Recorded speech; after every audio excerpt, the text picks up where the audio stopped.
لیکن جب فلسطین پر کوئی حملہ ہوتا ہے، جب فلسطین کے اوپر کوئی آنچ آتی ہے، جب مسجد اقصیٰ کی حرمت کو پامال کیا جاتا ہے،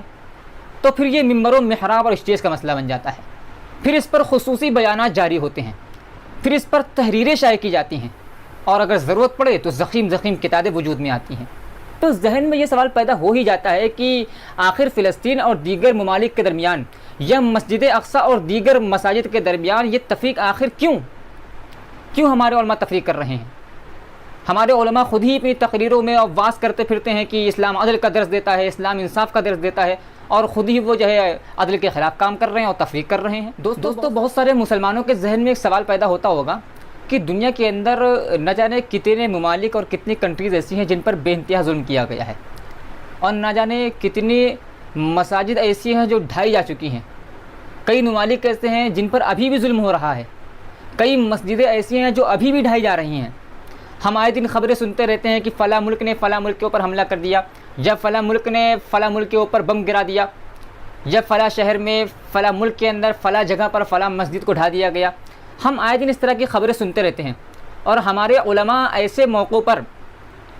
زبان بھی کھولتے ہیں، کلام بھی کرتے ہیں۔ چنانچہ مسلمانوں کی ذلت و پسماندگی کا تذکرہ کرتے ہوئے ضمنی طور پر بہت سارے ممالک کی مثالیں دی جاتی ہیں۔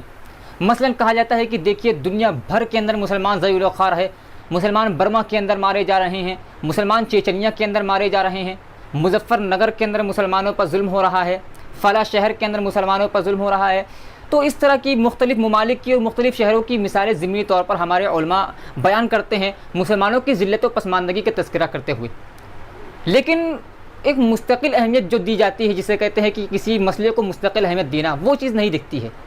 لیکن جب فلسطین پر کوئی حملہ ہوتا ہے، جب فلسطین کے اوپر کوئی آنچ آتی ہے، جب مسجد اقصیٰ کی حرمت کو پامال کیا جاتا ہے، تو پھر یہ ممبر و محراب اور اسٹیج کا مسئلہ بن جاتا ہے۔ پھر اس پر خصوصی بیانات جاری ہوتے ہیں، پھر اس پر تحریریں شائع کی جاتی ہیں، اور اگر ضرورت پڑے تو زخیم کتابیں وجود میں آتی ہیں۔ تو ذہن میں یہ سوال پیدا ہو ہی جاتا ہے کہ آخر فلسطین اور دیگر ممالک کے درمیان یا مسجد اقصیٰ اور دیگر مساجد کے درمیان یہ تفریق آخر کیوں ہمارے علماء تفریق کر رہے ہیں؟ ہمارے علماء خود ہی اپنی تقریروں میں اور واز کرتے پھرتے ہیں کہ اسلام عدل کا درس دیتا ہے، اسلام انصاف کا درس دیتا ہے، اور خود ہی وہ جو ہے عدل کے خلاف کام کر رہے ہیں اور تفریق کر رہے ہیں۔ تو اس سوال کے ذہن میں پیدا ہونے کی دراصل وجہ یہ ہے کہ زیادہ تر مسلمان یا عام مسلمان فلسطین یا مسجد اقصیٰ کی تاریخ سے اور شرعی حیثیت سے ناواقف اور جانتا نہیں ہے۔ تو اس وقت ہمارے سامنے دو ٹاپک بن جاتے ہیں۔ پہلا ٹاپک یہ بنتا ہے کہ فلسطین اور دیگر ممالک کے درمیان تفریق کیوں کی جاتی ہے، اور دوسرا ٹاپک بھی اس سے ریلیٹڈ ہی ہے کہ مسجد اقصیٰ اور دیگر مساجد کے درمیان تفریق کیوں کی جائے یا کیوں کی جاتی ہے۔ لیکن اس وقت ہم بات کریں گے پہلے ٹاپک کے اوپر، یعنی فلسطین اور دیگر ممالک کے درمیان تفریق کیوں کی جاتی ہے۔ تو یہاں پر ہم آپ کے سامنے 3 پوائنٹس پہ بات کریں گے، اور ان 3 نقطوں کو اگر ہم نے سمجھ لیا تو اس تفریق کی وجہ کلیئر ہو جائے گی۔ پہلا پوائنٹ، فلسطین کا مقام و مرتبہ قرآن کی یا اللہ کی نگاہ میں۔ نمبر 2، فلسطین کا مقام و مرتبہ حدیث کی یا محمد صلی اللہ علیہ وسلم کی نگاہ میں۔ نمبر 3، فلسطین کا مقام و مرتبہ تاریخ کی نگاہ میں۔ لیکن اصل موضوع کی طرف آگے بڑھنے سے پہلے شروع میں ایک بات ذہن کے اندر رکھ لیں، اور اس بات کا جاننا بہت ضروری ہے کہ زمانہ قدیم میں ملک شام دراصل ایک مستقل ملک تھا، لیکن پہلی جنگ عظیم کے بعد کچھ سازشوں کے تحت اور کچھ مکاریاں کر کے اس ملک کو 4 حصوں میں تقسیم کر دیا گیا، اور ان میں سے ہر حصے کو ایک مستقل ملک بنا دیا گیا۔ یعنی 4 حصے کون کون سے تھے؟ نمبر 1 سوریہ، نمبر 2 لبنان، نمبر 3 فلسطین، نمبر 4 اردن۔ تو پہلی جنگ عظیم کے بعد ملک شام کو ان 4 حصوں میں تقسیم کر دیا، اور ان میں سے ہر حصہ ایک مستقل ملک بن گیا۔ تو یہاں سے ہمیں یہ بات سمجھ میں آ جاتی ہے کہ قرآن کے اندر یا حدیث کے اندر جہاں کہیں ملک شام کی اہمیت کو بیان کیا گیا ہے، تو اس سے مراد زمانہ قدیم کا ملک شام ہے، جس کے اندر فلسطین بھی شامل تھا۔ تو اس نقطے کو اپنے ذہن میں رکھ لیجئے، کیونکہ آگے جو ہم آیات پیش کریں گے، جو احادیث پیش کریں گے، وہ دراصل ملک شام سے متعلق ہے، انہیں ملک شام کے مقام و مرتبے کو بیان کیا جا رہا ہے۔ تو ہو سکتا ہے کہ آپ کے ذہن میں یہ شبہ پیدا ہو کہ مسئلہ جو زیر بحث ہے وہ ہے فلسطین کا مقام و مرتبہ قرآن کی یا حدیث کی یا تاریخ کی نگاہ میں، اور آیات اور حدیث وہ پیش کی جا رہی ہیں جنہیں ملک شام کی اہمیت کو بیان کیا جا رہا ہے۔ تو یہ بات ذہن میں رکھ لیجئے کہ زمانہ قدیم کے اندر ملک شام کے اندر فلسطین بھی شامل تھا، تو لہٰذا اس کا لازمی نتیجہ یہ نکلتا ہے کہ قرآن کے اندر یا حدیث کے اندر جہاں کہیں بھی ملک شام کی تعریف کی جا رہی ہے تو وہاں پر فلسطین کی بھی تعریف شامل ہے، اور کہیں کہیں پر تو صراحتاً اور بلکہ کئی مقامات پر صراحتاً فلسطین کا نام لے کر کے تعریف کی گئی ہے۔ تو آئیے ہم چلتے ہیں اب اصل موضوع کی طرف۔ ہمارا پہلا نقطہ یہ تھا کہ فلسطین کا مقام و مرتبہ قرآن کی یا اللہ کی نگاہ میں۔ اس تعلق سے پہلی آیت قریبہ سورہ انبیاء آیت نمبر 70 اور 71 کی ہے۔ اللہ تبارک و تعالیٰ ارشاد فرماتا ہے کہ وَأَرَادُوا بِهِ كَيْدًا فَجَعَلْنَاهُمُ الْأَسْفَلِينَ وَنَجَّيْنَاهُ وَلُوطًا إِلَى الْأَرْضِ الَّتِي بَارَكْنَا فِيهَا لِلْعَالَمِينَ کہ ان لوگوں نے حضرت ابراہیم علیہ السلام کے ساتھ مکر و فریب کا چال چلنے کا ارادہ کیا، تو ہم نے حضرت ابراہیم اور حضرت لوط علیہ السلام کو اس سرزمین کی طرف نجات دے دی جس میں ہم نے برکت دے رکھی تھی۔ ابن جریر طبری رحمہ اللہ اس آیت کریمہ کے تفسیر میں لکھتے ہیں کہ اس آیت کریمہ کے اندر جس بابرکت زمین کا تذکرہ کیا گیا ہے اس سے مراد ملک شام کی سرزمین ہے۔ دوسری آیت کریمہ سورہ انبیاء آیت نمبر 81 کی ہے۔ اللہ تبارک و تعالیٰ ارشاد فرماتا ہے کہ وَلِسُلَيْمَانَ الرِّيحَ عَاصِفَةً تَجْرِي بِأَمْرِهِ إِلَى الْأَرْضِ الَّتِي بَارَكْنَا فِيهَا کہ ہم نے حضرت سلیمان علیہ السلام کے لیے ہوا کو مسخر کر دیا، سو وہ ان کے حکم سے اس سرزمین کی طرف چلتی تھی جس میں ہم نے برکت دے رکھی تھی۔ اس آیت کریمہ کی تفسیر میں بھی ابن جریر طبری رحمہ اللہ لکھتے ہیں کہ یہاں پر بھی جس بابرکت زمین کا تذکرہ کیا گیا ہے اس سے مراد ملک شام ہے یا شام کی سرزمین ہے۔ تیسری آیت کریمہ سورہ اعراف آیت نمبر 137 کی ہے۔ اللہ تبارک و تعالیٰ ارشاد فرماتا ہے کہ وَأَوْرَثْنَا الْقَوْمَ الَّذِينَ كَانُوا يُسْتَضْعَفُونَ مَشَارِقَ الْأَرْضِ وَمَغَارِبَهَا الَّتِي بَارَكْنَا فِيهَا کہ ہم نے اس قوم کو جس کو زمین میں کمزور تصور کیا جاتا تھا یعنی بنی اسرائیل کو زمین کے مشرق و مغرب کا وارث بنا دیا۔ اس آیت کریمہ کی تفسیر میں امام قرطبی رحمہ اللہ لکھتے ہیں کہ اس آیت کریمہ کے اندر جس بابرکت زمین کا تذکرہ کیا گیا ہے اور زمین کے مشرق و مغرب کا تذکرہ کیا گیا ہے تو اس سے مراد ملک شام یا شام کی سرزمین ہے، اور یہی بات ابن کثیر رحمہ اللہ نے بھی لکھی ہے۔ چوتھی آیت کریمہ سورہ سبا آیت نمبر 18 کی ہے۔ اللہ تبارک و تعالیٰ ارشاد فرماتا ہے کہ وَجَعَلْنَا بَيْنَهُمْ وَبَيْنَ الْقُرَى الَّتِي بَارَكْنَا فِيهَا قُرًى ظَاهِرَةً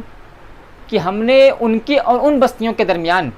جن میں ہم نے برکت دے رکھی تھی اور بھی کئی بستیاں آباد کر رکھی تھیں جو سر راز ظاہر تھی۔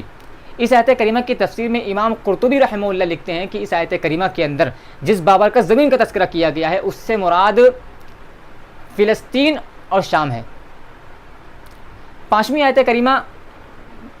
سورہ مائدہ آیت نمبر 21 کی ہے۔ اللہ تبارک و تعالیٰ ارشاد فرماتا ہے کہ یا قوم ادخلوا الارض المقدسۃ التي كتب اللہ لکم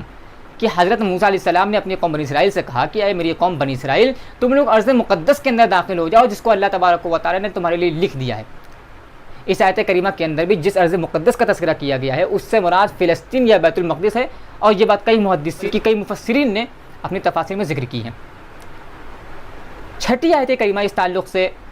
سورہ 3 آیت نمبر 1 اور 2 ہے۔ اللہ تبارک و تعالیٰ ارشاد فرماتا ہے کہ والتین والزیتون وطور سینین کی قسم ہے انجیر کی اور زیتون کی، اور قسم ہے طور سینین کی۔ اس آیت کی تفسیر میں ابن کثیر رحمہ اللہ نے بعض ائمہ کے حوالے سے یہ بات نقل کی ہے کہ یہاں پر اللہ تبارک و تعالیٰ نے انجیر کی اور زیتون کی قسم کھائی ہے، تو اس سے مراد دراصل ان مقامات کی قسم ہے جن میں ان دونوں چیزوں کی پیداوار زیادہ ہوتی ہے، یعنی فلسطین کے اور بیت المقدس کی اللہ تبارک و تعالیٰ نے قسم کھائی ہے اس آیت کریمہ کے اندر۔ اور محدثین کی اس موقف کی جو تائید ہے وہ 3 اور وجوہات سے بھی ہوتی ہیں جن کو یہاں پر ذکر کرنے کا وقت نہیں ہے۔ چنانچہ اس تعلق سے 7ویں اور آخری جو آیت کریمہ ہے وہ سورہ مومنون آیت نمبر 50 کی ہے۔ اللہ تبارک و تعالیٰ ارشاد فرماتا ہے کہ وَجَعَلْنَا ابْنَ مَرْيَمَ وَأُمَّهُ آیَةً وَآوَيْنَاهُمَا إِلَىٰ رَبْوَةٍ ذَاتِ قَرَارٍ وَمَعِینٍ کہ ہم نے حضرت عیسیٰ علیہ السلام کو اور ان کی ماں کو نشانی بنا دیا اور ہم نے ان دونوں کو ایک مضبوط ٹیلے کی طرف پناہ دے دی۔ اس آیت کریمہ کی تفسیر میں بھی امام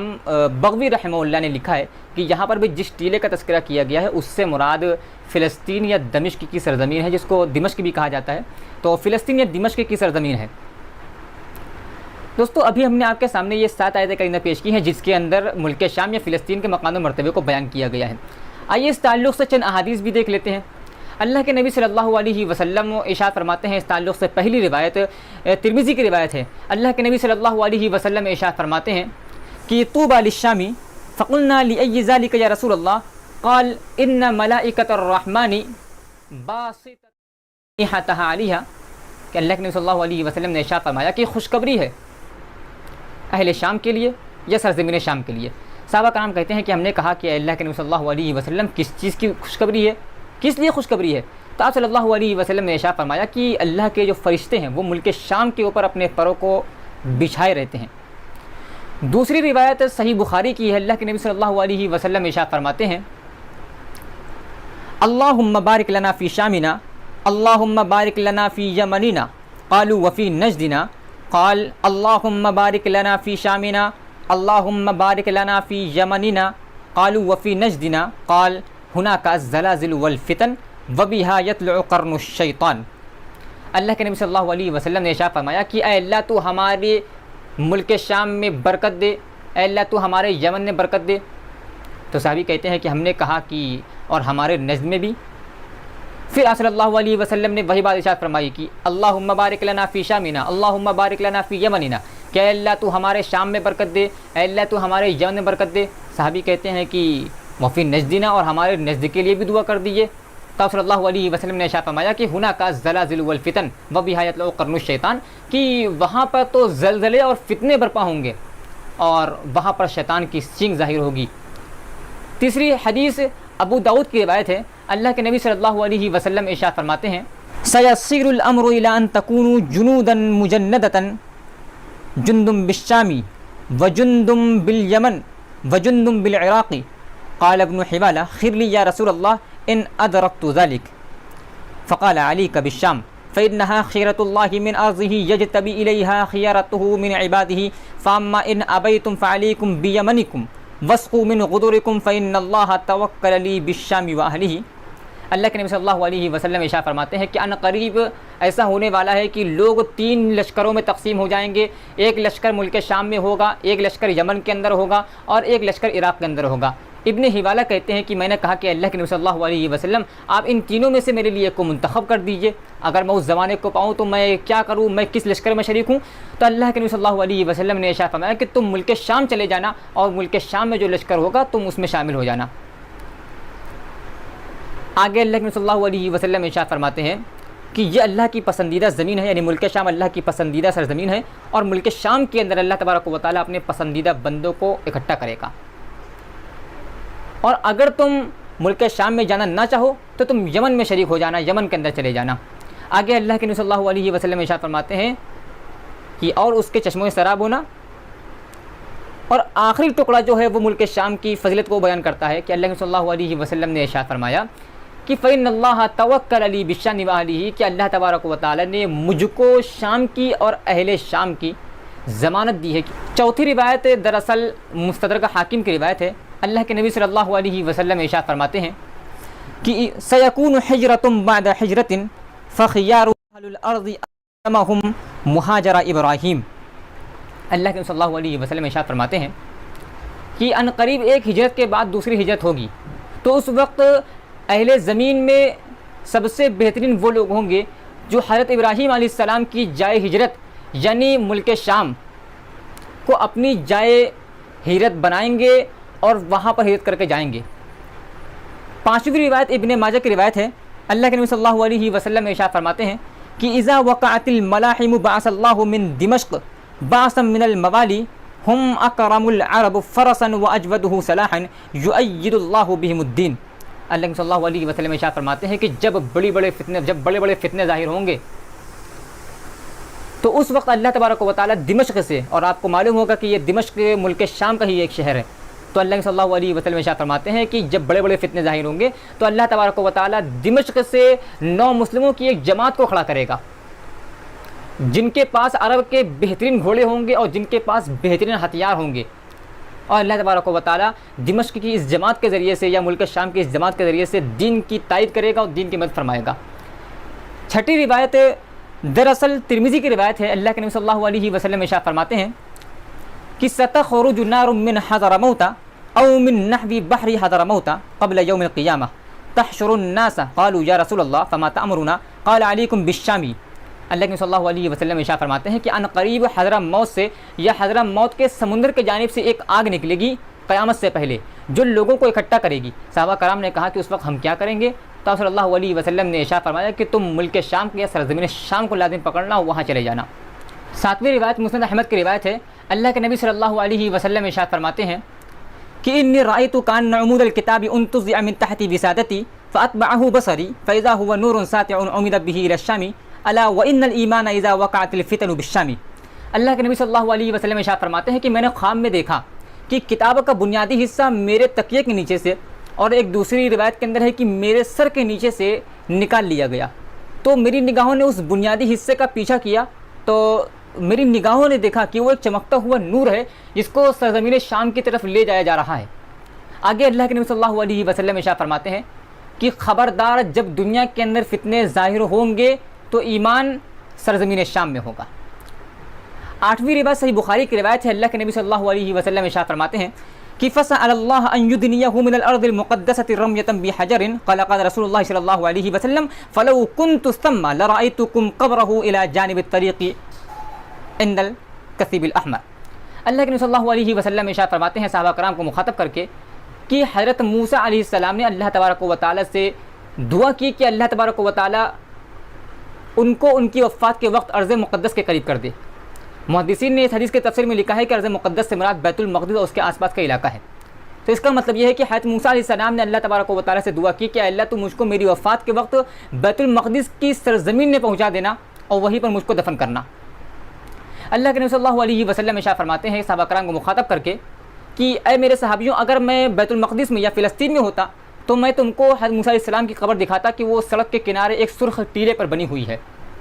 نبی روایت تخریج مشکل الاثار کی روایت ہے. اللہ کے نبی صلی اللہ علیہ وسلم بلکہ حضرت میمونہ رضی اللہ تعالیٰ عنہ ارشاد فرماتی ہیں کہتی ہیں کہ میں نے کہا یا رسول اللہ افتنا فی بیت المقدس قال ارض المحشر والمنشر فصلوا فيه فإن صلاة فيه كألف صلاة في غيره قلت أرأيت إن لم أستطيع أن أتحمل إليه قال فتهدي له زيتا يسرج فيه فمن فعل ذلك فهو كمن أتاه. حضرت میمونہ رضی اللہ تعالیٰ عنہ کہتی ہیں کہ اللہ کے رسول صلی اللہ علیہ وسلم مجھ کو بیت المقدس کے بارے میں بتائیے. تو صلی اللہ علیہ وسلم نے ارشاد فرمایا کہ ارض المحشر والمنشر کہ میدان محشر سرزمین شام میں قائم ہوگا اور وہیں سے لوگ حساب کتاب کے لیے منتشر ہوں گے. آگے اللہ کے صلی اللہ علیہ وسلم ارشاد فرماتے ہیں کہ اگر تم بیت المقدس جاؤ تو وہاں پر جا کر مسجد اقصیٰ میں نماز ادا کرو کیونکہ وہاں کی ایک نماز 1000 نمازوں کے برابر ہے. اس میں محدثین نے اختلاف کیا ہے کہ 1000 نماز کسی نے کچھ کہا کسی نے کچھ کہا. بہرحال اس روایت کے اندر 1000 کا تذکرہ ہے کہ وہاں پر جاؤ تو نماز پڑھ لینا کیونکہ مسجد اقصیٰ کے اندر ایک نماز 1000 نماز کے برابر ہے. آگے اللہ صلی اللہ علیہ وسلم ارشاد فرماتے ہیں حضرت میمونہ رضی اللہ تعالیٰ عنہ کہتی ہیں کہ اگر میں وہاں جانے کی طاقت نہ رکھوں تو صلی اللہ علیہ وسلم نے ارشاد فرمایا کہ اگر تم وہاں نہ جا سکو تو وہاں کے لیے تیل ہی بھیج دینا زیتون کا جس سے وہاں پر چراغ جل سکے. فمن فعل ذلك فهو كمن اتاه جس شخص نے وہاں کے لیے تیل بھیج دیا زیتون کا تو بھی وہ اس شخص کی طرح سے ہے جو وہاں پر گیا اور جس نے وہاں کی زیارت کی. 10ویں روایت صحیح مسلم کی روایت ہے. اللہ کے نبی صلی اللہ علیہ وسلم ارشاد فرماتے ہیں کہ فَيُدْرِكُهُ عِنْدَ بَابِ لُدٍّ فَيَقْتُلُهُ. یہ دراصل صحیح مسلم کی روایت کا ایک ٹکڑا ہے. اللہ کے نبی صلی اللہ علیہ وسلم ارشاد فرماتے ہیں کہ حضرت عیسیٰ علیہ السلام کا نزول سرزمین فلسطین میں ایک سفید مینارے کے اوپر ہوگا مشرقی جانب میں. حضرت عیسیٰ علیہ السلام باب لد کے پاس دجال کو پائیں گے اور باب لد کے پاس ہی اس کو قتل کر دیں گے. اور یہ بات آپ کو معلوم ہے کہ باب لد فلسطین کے اندر ہے. تو اس کا مطلب کیا ہوا کہ سرزمین فلسطین کے اندر ہی دجال کا قتل اور خاتمہ ہوگا اور یہ فتنہ وہیں پر دفن ہو جائے گا. 11ویں روایت بھی صحیح مسلم کی روایت ہے جس کے اندر کہا گیا کہ ینتہو الی جبل الخمری. صحیح مسلم کی اس روایت کے اندر اللہ کے نبی صلی اللہ علیہ وسلم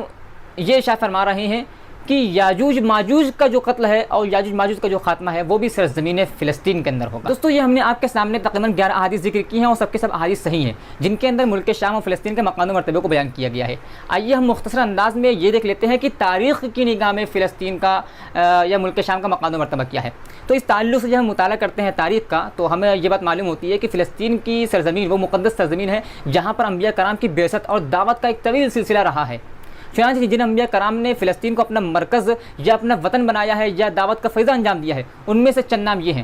حضرت ابراہیم علیہ السلام، حضرت اسحاق، حضرت یعقوب، حضرت موسیٰ، حضرت یوشع بن نون، حضرت داؤد، حضرت سلیمان، حضرت زکریا، حضرت یحییٰ، حضرت یوسف، حضرت ہارون، حضرت عیسیٰ، حضرت طالوت، حضرت لوط، حضرت موسیٰ، حضرت ایوب، حضرت الیاس، حضرت مریم علیہم الصلاۃ والسلام. یہ ہم نے چند نام ذکر کیے ہیں. ان کے علاوہ اور بھی انبیاء کرام نے اس